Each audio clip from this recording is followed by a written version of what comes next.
Amelia with 18 Reasons, Community Foods Market, and Fresh Life Foundation with this month's Seasonal Spotlight. This month, the star of the show is none other than Brussels sprouts. Hope you enjoy. On the menu today, we have roasted Brussels sprouts and a shaved Brussels sprout salad. Truly a choose your own adventure. For the roasted Brussels sprouts, all we really need is oil and salt, but I also have some balsamic vinegar to spice things up. When we're cutting our Brussels sprouts, you'll notice that some are much bigger than others. For the smaller ones, you can simply halve them. For the larger ones, you might want to quarter them. Making sure they're about the same size means they'll cook at the same rate. Let's do this for all of the sprouts we plan to roast. Once we've halved or quartered them, we can add the oil and the salt. I like to do this in a bowl as opposed to the baking sheet, just so you use up all of that oil and you don't waste any at all. Toss it together. You can add some black pepper or any other spices you like. Remember, your kitchen, your call. Goes onto the baking sheet. I use foil so I have one fewer dish to clean, but to each his own. Make sure they're flat and evenly spread on the surface of the baking sheet so they cook evenly. Into a 425-degree oven for 20 minutes. While those roast, let's make a salad. We'll want to shave our Brussels sprouts thinly. To do this, we'll cut off the ends, slice them in half, then move along like so. You'll notice my left hand has cupped fingers and my right hand is pinching the blade securely. I quite like my fingers, so I'm going to do everything I can to cut things safely. Brussels sprouts have a harder core.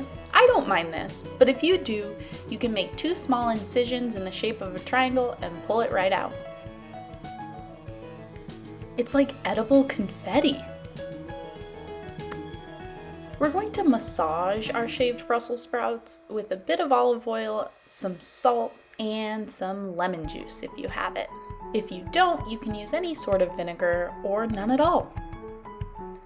I'm just massaging this to break down some of the cells in the Brussels sprouts and make them a bit more tender. Let's make a vinaigrette. I squeeze some lemon juice and slowly whisk in olive oil. You'll notice it's emulsified and creamy. To go in that salad, I have an apple hanging around, so I'm going to add that. I'm also going to add some white cheddar. I'm slicing my apples relatively thinly and cubing my cheddar.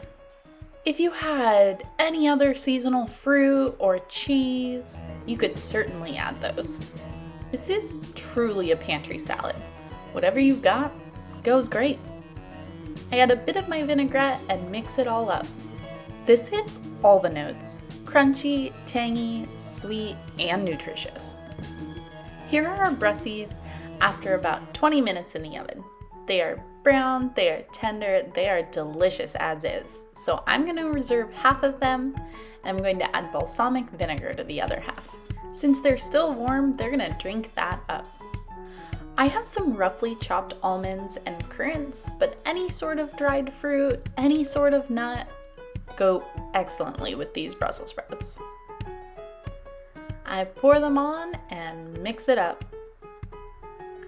Try not to eat it all off the sheet tray, but I won't blame you if you do. And just like that, we have 3 gorgeous and delicious dishes that would go wonderfully on the Thanksgiving table or for dinner on the weeknight. Not to mention, Brussels sprouts are exceptionally nutritious. Give them a shot. You can find them at your local grocery store or at Community Foods Market in West Oakland.